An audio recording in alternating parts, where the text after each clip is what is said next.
Good day. Bali ito yung unang video ko sa taon. Volkswagen Gold 2.0 GTI. So ang problema nito ay nag-leak sa kanyang coolant. Ang nakita natin problema niya, naghalo na rin yung kanyang engine oil sa coolant dito sa kanyang reservoir kasi nga bumigay na rin yung kanyang oil cooler. So ang mapapalitan natin dito ng pinarasyon test natin, nag-leak yung kanyang pipe water pump. Pati na rin yung kanyang oil cooler dahil naghalo nga din yung kanyang langis sa makina at coolant. So yun yung gagawin natin ngayon. So nalaman natin lahat yan dahil nasa pressure test na ginagamit natin ngayon. So nakakita natin kung saan siya nag-leak. So pagkatapos natin ng pressure test, so naipaalam sa may-ari na yun ang mga papalitan. So yan nga, babaklasin na natin ito mga ito. So baklas nga tayo lahat ng mga accessories niya sa harapan nito. Bali yung kanyang motor, tanggal yan, pati yung mga hose. So ito na jitter, pati na yung mga wiring sa harap para magkaroon tayo sa access sa kanyang water pump sa oil cooler.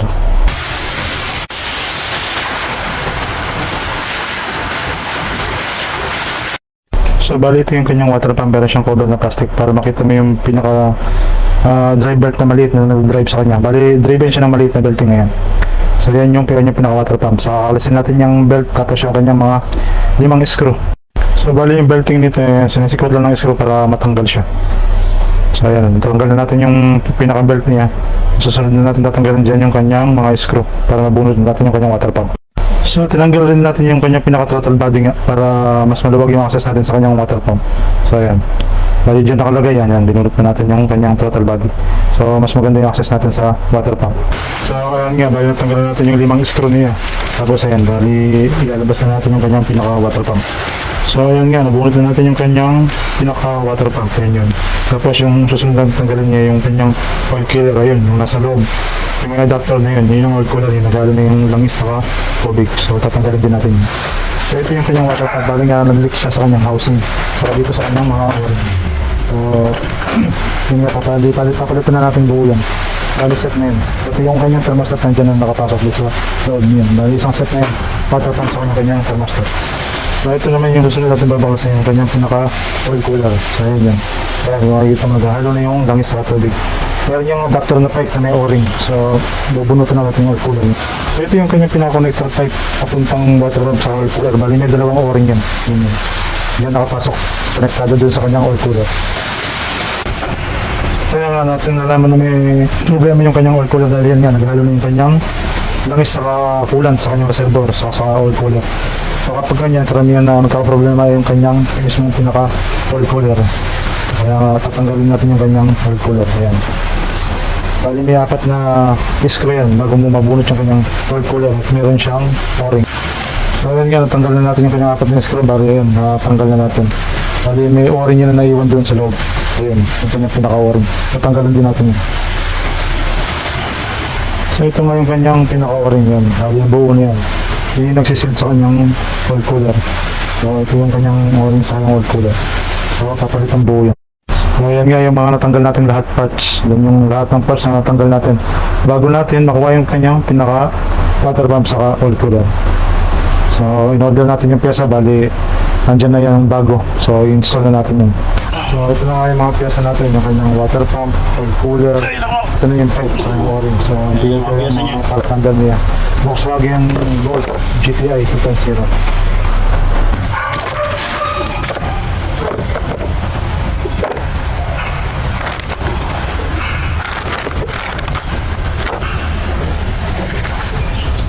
Sorry. Oil cooler.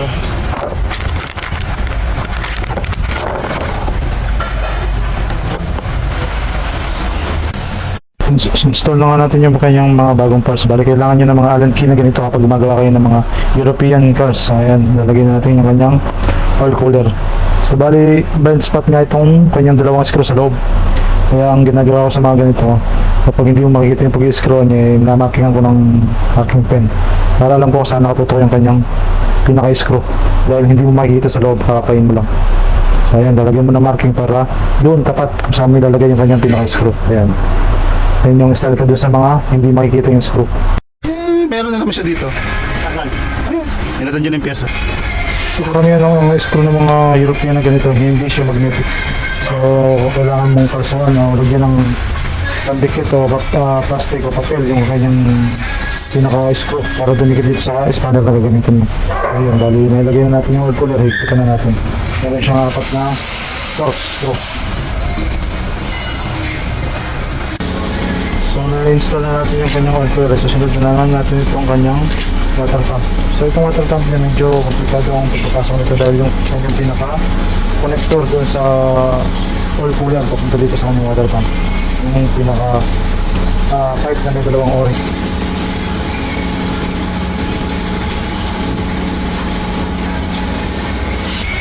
So yun na, install na natin yung kanyang water pump. So kailan, fast forward na tayo, bali na-install natin yan. Yung pinaka-drive block naman. Ito naman yung kanyang pinaka-cover. So ilalagay na rin natin yung cover niya. Plastic para doon sa kanyang belt na maliit. Pinaka-cover niya. So nailagay na natin yung pinaka-main parts natin, yung oil cooler sa water pump. So kompletuhin na natin yung iba nitong accessories ng total body, yung wiring, post. So kompletuhin na natin lahat. So ayan, halos na ilagay na natin lahat sa mga wiring, pati yung pan di mo natin nilagay para di masikip. So yung pipe na ilagay na natin. Nalinis na natin itong reservoir, sinabunan natin yung degreaser. Lagyan mo natin ang ordinary tubig.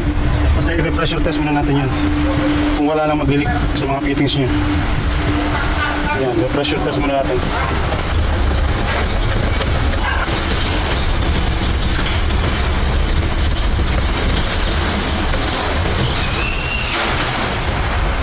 So ayan. Ayan, pressure test natin. So ayan, high pressure na yan. Halos maabot na dun sa pula. Napaka-taas na ng pressure niya. So pisilin niyo yung hose. Ayan, oh. Halos hindi niyo mapisil sa sobrang tigas. So ayan, high pressure na yan. Nilagay natin. So titingnan natin yan kung walang maglilik. So dito walang naglilik. Sa taas walang naglilik. So sa fitting sa radiator walang naglilik. Punta tayo sa ilalim. So dito walang tumutulo. Tutuyo. So walang naglilik. Ayan.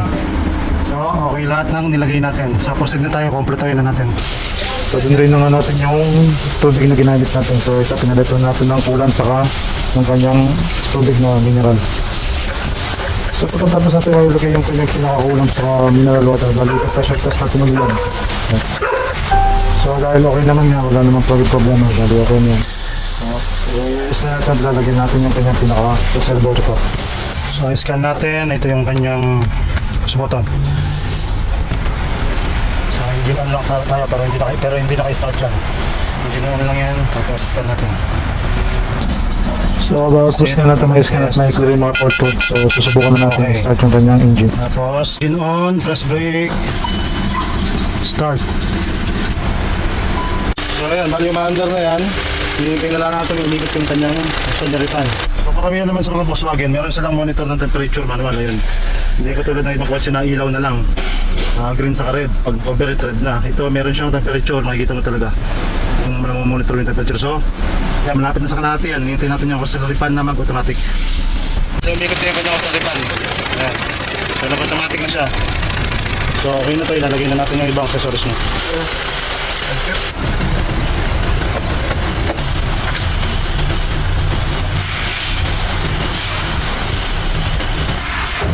Natin.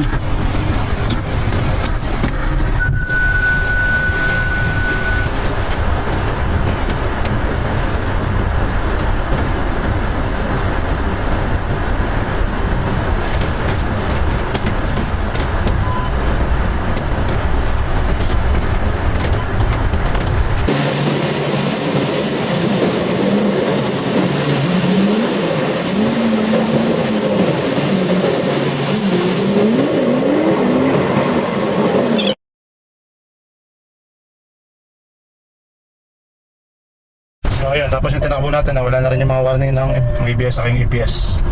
So ganun tong mga to. Pag may mga warning dyan, kung ano yung ginawa nyo, kaya nyo lang muna yan.